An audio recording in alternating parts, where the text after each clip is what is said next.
Next to me is the second generation Mazda Miata. It's fun, it's extremely light, it's the perfect first car, and it's a blast for autocrossing. And at under $5,000, it's extremely affordable.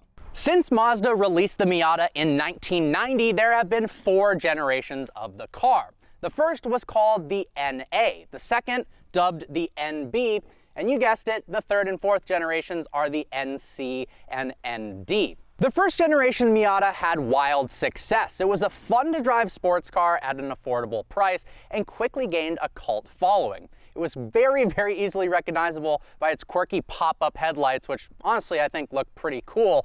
But then in 1999, they came out with the second generation, which offered some pretty awesome improvements over the NA, and that's what we have here today. Under the hood of the second generation Miata is a 1.8-liter inline-4 producing 140 horsepower and 116 pound-feet of torque. Now, its horsepower and torque numbers are certainly nothing to brag about, but its curb weight is. At 2,300 pounds, the Miata is one of the lightest cars ever produced, which means it's incredibly nimble and handles very well. There's a multitude of benefits for making the car extremely lightweight. For reference, that's 1,000 pounds lighter than a BMW M3. 0 to 60 happens in 7.6 seconds, and its top speed is 133 miles an hour. The second generation Miata is also the only gen where they had a turbocharged option from the factory. In 2004 and 2005, they made the Mazda Speed MX-5, which had that 1.8-liter 4-cylinder with a turbocharger making 178 horsepower. That car was able to go from 0 to 60 in 6.7 seconds, which is actually pretty quick. Now, some people, enthusiasts, choose to turbocharge their non-turbocharged Miatas. Could be a fun project to add a little bit of extra power to a light car. This particular Miata happens to be a 10th anniversary edition. Made only in 1999, the 10AE offers some awesome upgrades over the standard Miata. The normal car has either a 4-speed automatic or a 5-speed manual, whereas the 10AE offers an upgraded 6-speed manual. You also get Bilstein shocks, upgraded wheels, and the best part, a limited slip differential. The 10th anniversary is actually somewhat rare. They only made 3,000 of these for the US market, and you get some cool goodies and upgrades along with some gifts from Mazda when you get one. Check out this badge on the front quarter panel telling you that it's number 2,512 out of 7,500 total produced in the world. You don't even get a sequentially numbered badge when you buy something like a LaFerrari, but you do on the Mazda Miata. From the outside, it's super easy to distinguish a 10AE car from a normal Miata because it only came in one color, sapphire blue mica, which actually looks really, really nice. Now there's some upgrades in the interior. Let me show you. We've even got some cool upgrades for the 10AE in the interior as well. We've got these two-tone blue Alcantara and black seats. We've got a two-tone leather-wrapped Nardi steering wheel, a two-tone blue and black shifter that's super small, and the shift linkage, it's almost like it comes with a short shift kit from the factory. I love it. Bose upgraded speakers, as well as some carbon fiber trim in the center console. You know, the thing that surprises me is very simple interior. Obviously it's a small car, but I'm 5'11", and I actually fit inside the Miata plenty fine. I do have a tiny bit of headroom left, and I don't feel cramped in this car. I thought I was going to, but it's actually pretty comfortable in here.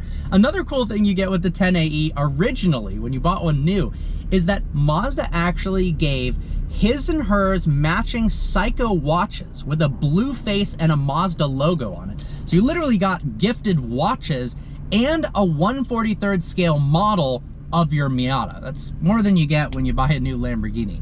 Pretty awesome. All right, this car is all about the driving experience. Let's actually take it on the road and see what it's like to drive. And off we go.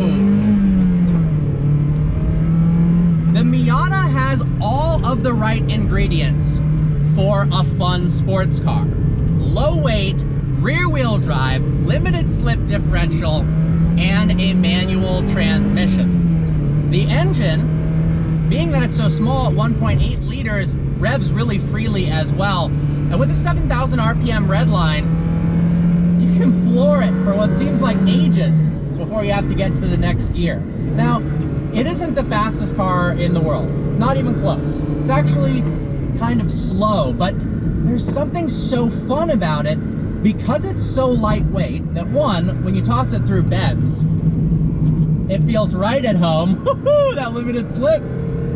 And then you can be on the throttle significantly more often. So instead of, you know, having to worry about the limits of the car and not reaching the potential of, well, most modern day sports cars, you can't even get close on the road.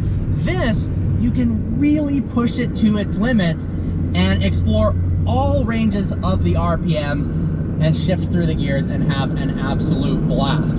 This car is about having fun, plain and simple. And it also teaches you that slow in, fast out, carrying speed throughout a corner is the way to go quickly around a track. If you want to really learn proper driving dynamics, something like this is a brilliant car to do so. Taking this to an autocross event, taking it to a hooked on driving event to better your driving skills.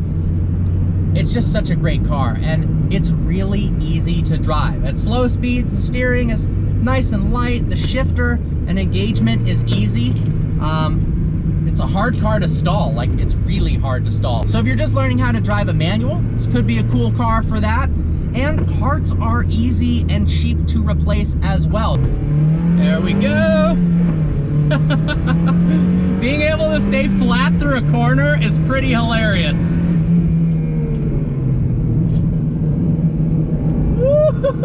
And it's so predictable through turns. When it starts to lose a little bit of grip, it doesn't all of a sudden snap. It's progressive and it's confidence inspiring. You can build up your driver skills using a car like this. Now, they're also reliable as well. Members on the forums have gotten 200,000 plus miles out of these things without any major issues whatsoever. And because they're such an incredible enthusiast community, so many people are taking them to the track, there are so many parts available, both used and new, for the Mazda Miata at really, really reasonable prices. Chances are nothing's gonna go wrong, but worst case scenario, you blow the motor, you can legitimately find 1.8 liter replacement motors for $500, $600, $700 for an engine. How crazy is that? One of the best parts of the Mazda Miata is the fact that it's a convertible. This has the optional hardtop equipped right now, but you can simply unclip it, put it to the side, store it at your house, and then you've got a manual soft top that's super easy. It takes 2 clips to undo. You drop it back super quickly. Then you can feel the wind, the breeze, you can hear that engine a little more, and just be more exposed to the elements to give you that little extra thrill factor. All right, let's open it up through these curves.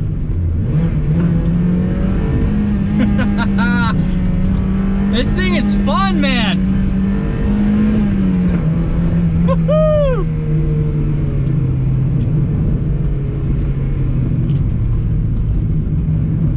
So easy to control. Well, I think the best thing to do is to switch to a point of view camera now and show you exactly what it's like to drive the Mazda Miata from a first person point of view. Let's do it. Here we go. Full tilt in the Miata. Hopefully give you a better idea of what it's actually like to drive one of these things. It's so fun. Please, whatever you do, even if you don't know how to drive a manual transmission, get one in a manual and do yourself the favor and learn how to drive a manual. It is so much more fun of a car with a manual than an automatic.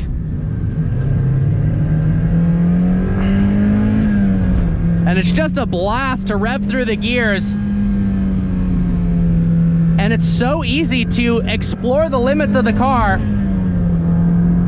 And it's really progressive in terms of how it loses grip, but it actually, despite the thin tires, has pretty good amounts of mechanical grip. Woo! There's something to be said about light cars, that is for dang sure. I've been wanting to do some more affordable car reviews for you guys, so I hope this fits the bill in terms of something that's fun, that's reliable, that's easy to drive, and that puts a smile on your face and doesn't break the bank all at the same time. I'm a big fan of the Miata.